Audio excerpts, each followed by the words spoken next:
아내들아 남편에게 복종하라. 이는 주 안에서 마땅하니라. 남편들아 아내를 사랑하며 괴롭게 하지 말라. 자녀들아 모든 일에 부모에게 순종하라. 이는 주 안에서 기쁘게 하는 것이니라. 아비들아 너희 자녀를 노엽게 하지 말지니 낙심할까 함이라. 종들아 모든 일에 육신의 상전들에게 순종하되 사람을 기쁘게 하는 자와 같이 눈가림만 하지 말고 오직 주를 두려워하여 성실한 마음으로 하라. 무슨 일을 하든지 마음을 다하여 주께 하듯 하고 사람에게 하듯 하지 말라. 이는 기업의 상을 주께 받을 줄 아나니 너희는 주 그리스도를 섬기느니라. 불의를 행하는 자는 불의의 보응을 받으리니 주는 사람을 외모로 취하심이 없느니라. 상전들아 의와 공평을 종들에게 베풀지니 너희에게도 하늘에 상전이 계심을 알지어다. 하나님은 그리스도를 통해 각 사람뿐만 아니라 공동체를 새롭게 하십니다. 바울은 가정에서부터 새 공동체의 모습이 드러나야 한다고 생각합니다. 가정의 기초는 남편과 아내의 온전한 연합에서 시작되고 부모와 자녀 사이의 아름다운 관계에서 성장하는 것이죠. 이 고대에도 가정은 사회의 안정과 변화의 중심의 축이었고 이 사실은 지금도 마찬가지입니다. 세상에는 부부관계, 부모와 자녀의 관계, 그리고 직장 생활에 대한 많은 지침이 있습니다. 하지만 그것들은 각 나라나 문화에 따라 조금씩 차이가 나죠. 또한 세상의 지침은 성도들에게 절대 기준도 아닙니다. 본문에서 바울은 우리가 어떻게 하면 바람직한 가정생활과 사회생활을 감당할 수 있는지 그 원리를 가르쳐 줍니다. 오늘 가정예배에서는 가정에 대한 이야기만 하고 있지만 본문에서 말하고 있는 부부관계, 부모와 자녀의 관계, 종과 주인의 관계에 대해서 이야기하고 있습니다. 그리스도인이라면 삶의 영역 속에서 어떻게 살아야 하는 것일까? 한번 말씀을 통해서 알아보기 바랍니다. 우선 하나님이 기뻐하시는 가정을 만들어야 합니다. 바울은 하나님을 섬기는 가족 구성원들에게 마땅한 성경적 도리를 가르칩니다. 이것은 가정을 향한 하나님의 뜻입니다. 아내는 주님 안에 있는 자로서 남편에게 복종해야 합니다. 교회의 머리가 주님이시듯이 가정의 대표성이 남편에게 있다라는 것을 인정해야 한다는 것이고, 결국 가정의 머리가 남편임을 인정될 때 질서가 세워진다라는 것을 의미하고 있습니다. 남편은 권위를 가지고 가정의 영적 질서를 책임져야 합니다. 여성들의 권리가 신장된 오늘날에는 낯설게 들리는 말일지 모르겠지만 아내들은 마땅히 남편들의 권위를 존중해야 합니다.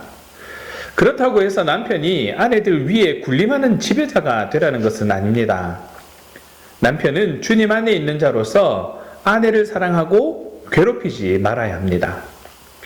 주님이 교회를 위해 자신을 주시고 죽기까지 사랑하셨던 것처럼 남편은 주님의 본을 따라서 아내를 사랑해야 합니다.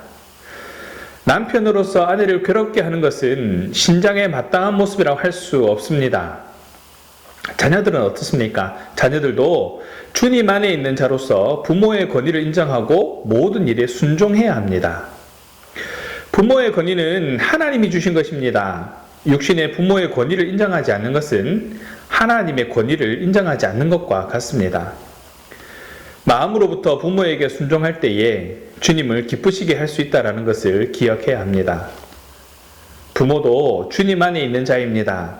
자녀에게 영적 권위를 인정받고 그들을 격려해 주어야 합니다. 자녀를 노엽게 하거나 낙심치 않도록 해야 합니다. 자녀는 주님이 주신 생명이지 내 소유가 아니기 때문입니다.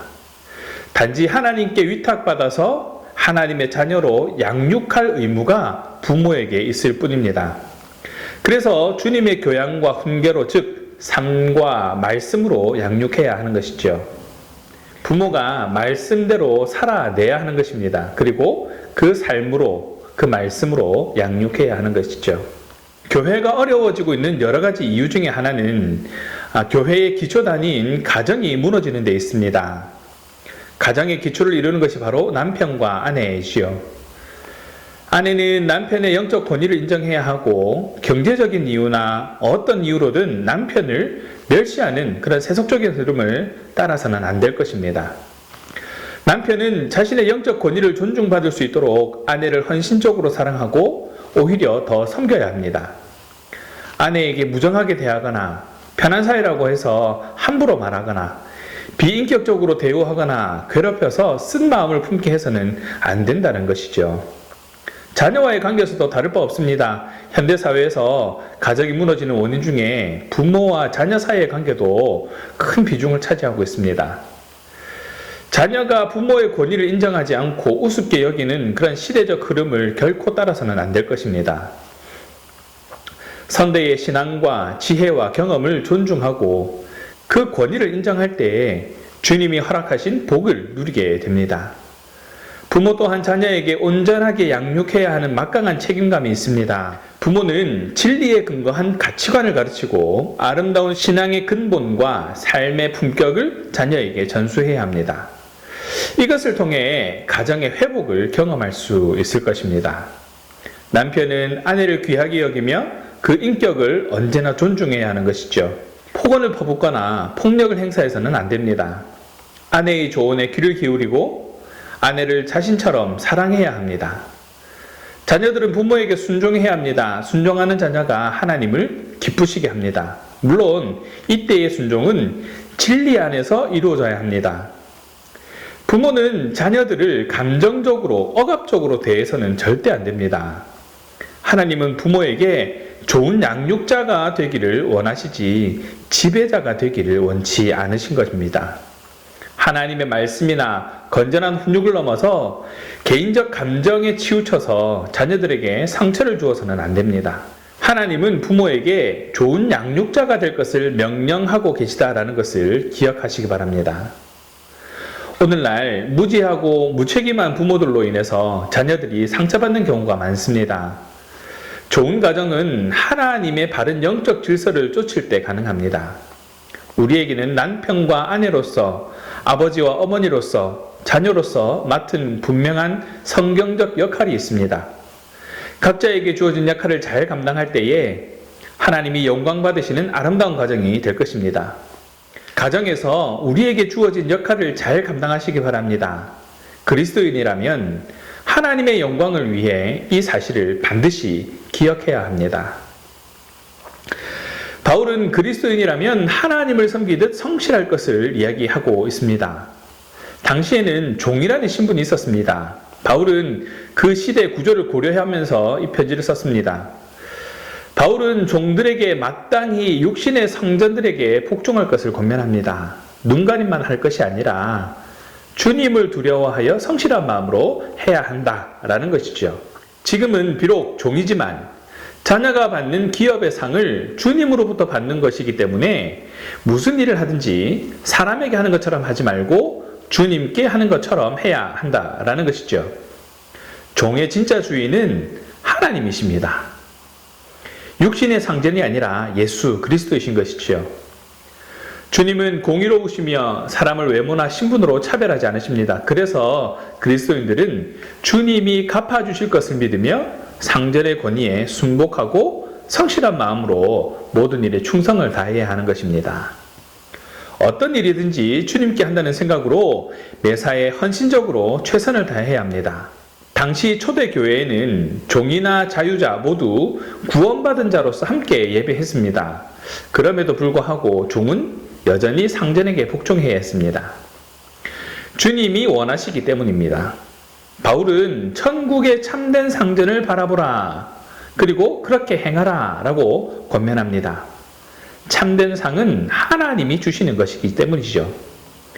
지금 행하는 모든 일에 대해 공의로운 주님이 의와 공평함으로 갚아주실 것이다 라는 것을 믿음으로 행해라 라는 것입니다.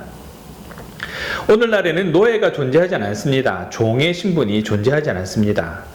인간이 하나님의 형상으로 창조되었음을 모두가 인정하고 또 자유와 평등의 개념이 사회 속에 만연히 자리 잡았기 때문입니다.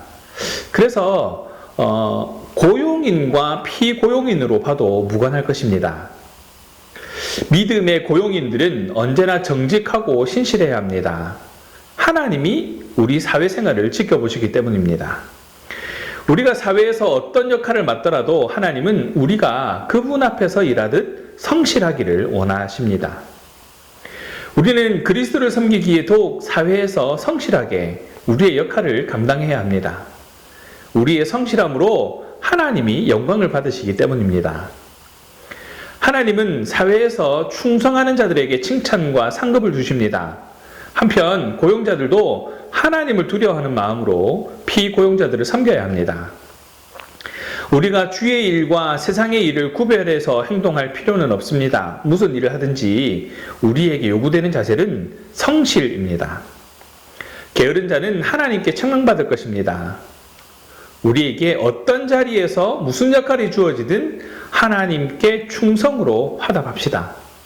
성실한 자가 주님을 기쁘시게 합니다. 우리에게는 가정에서의 역할, 사회에서의 역할이 있습니다. 우리가 어떻게 처신하느냐에 따라서 우리의 가정과 직장의 모습은 달라집니다. 하나님은 우리가 가정과 직장에서 어떻게 행해야 하는지 성경적인 기준을 제시했습니다. 자기중심적으로 고집을 부리는 자세가 아니라 하나님의 뜻에 귀를 기울이고 그 말씀에 순종하는 그런 역할을 감당해야 할 것입니다. 좋은 가정과 좋은 직장은 하나님의 말씀에 순종하는 자를 통해 만들어집니다. 우리에게 주어진 사회의 역할을 믿음으로 감당하는 저와 여러분 되시기를 간절히 바랍니다. 말씀을 정리합니다. 좋은 부부 관계의 열쇠는 복종과 사랑입니다. 아내는 교회가 그리스도께 복종하는 것처럼 남편에게 복종해야 하고, 남편은 그리스도께서 교회를 사랑해서 자신을 희생하신 것처럼 아내를 사랑해야 합니다. 아내는 왜 나만 복종해야 하느냐 하고 따져서는 안 됩니다. 사실 그리스도처럼 사랑하고 희생하는 것이 더 어려운 일이기 때문입니다. 같은 이유로 남편은 사랑하라 라는 권면을 복종하라 라는 권면보다 더 쉬운 것이다 라고 생각해서도 안 됩니다. 좋은 가정이 되는 또 다른 열쇠는 부모와 자녀가 좋은 관계를 맺는 것입니다. 부모의 양육을 받는 자녀는 주 안에서 부모에게 순종하는 태도가 필요하고, 양육의 책임을 맡은 부모는 자녀를 하나님의 자녀로 교훈하는 그러한 자세가 필요합니다. 현대에도 부모의 욕심 때문에 어우러져 있는 자녀가 있고, 세상의 잘못된 풍조에 휩싸인 그런 자녀들의 부적절한 행실 때문에 눈물로 생활하는 부모들이 있습니다. 우리 시대처럼 무너진 가정이 많은 이때에 바울의 권면은 더 절실합니다. 종과 상전에게 주는 권면은 우리 시대의 일터에서 부하와 상사에게 주는 권면으로 전환해서 이해할 수 있습니다. 부하 직원은 일을 할 때에 주님 앞에서 하듯이 해야 합니다. 겉으로만 상사에게 좋은 모습을 보일 것이 아니라 주님 앞에서 평가를 받는 것처럼 일해야 합니다. 상사는 의와 공평을 기준으로 아랫사람을 대해야 합니다. 권한과 힘을 함부로 사용해서는 안 되는 것이지요. 진정한 상사이신 주님이 일거수일투족을 보고 계시기 때문입니다. 교회가 온전히 세워진다면 세상이 변할 것입니다. 그리스도인이 그리스도인다울 때 가능해집니다. 먼저 가정의 영적 권위가 회복되어야 합니다. 또한 어디에서 무슨 일을 하든지 늘 주님 앞에 있다라는 점을 생각하면서 살아가는 저와 여러분 되시기를 주님의 이름으로 축원합니다. 기도하겠습니다. 온전한 교회를 위해 온전한 가정이 세워져야 하고, 또 그 시대를 살아가는 그리스도인으로 어떻게 살아야 할지 알게 하시고 결단할 수 있도록 지혜를 더해 주심에 감사드립니다. 무엇보다 하나님께서 기뻐하시는 가정을 위해 나는 그리스도인으로 어떻게 살아가고 있는지를 돌아보며 회개하심에 감사드립니다. 또한 세상에서 우리의 역할을 바로 알아 보다 더 합당하게 살아가기 위해 결단할 것들을 깨닫게 하심도 감사드립니다. 하나님께서 주신 권위에 순종할 수 있도록 우리의 약한 부분들을 채워주시옵소서. 주 안에 있는 아내로 남편의 권위를 인정하고 순종하게 하시고, 하나님께서 우리를 사랑하여 주신 것 같이 아내를 사랑하는 남편이 되게 하여 주시옵소서. 하나님께로부터의 권위를 인정하며 부모님께 순종하는 자녀가 되게 하시고, 자신의 감정과 욕심으로 자녀를 노엽게 하지 않는 부모가 되게 하여 주시옵소서. 하나님께서 맡겨주신 남편으로서, 아내로서, 부모로서, 자녀로서 역할을 잘 감당할 수 있도록 성경에 초점을 두게 하시고 말씀에 집중하게 하시며 하나님의 방법대로 살아가는 그리스도인이 되게 하여 주시옵소서. 감사합니다, 주님. 우리 주 예수 그리스도의 이름으로 기도합니다. 아멘.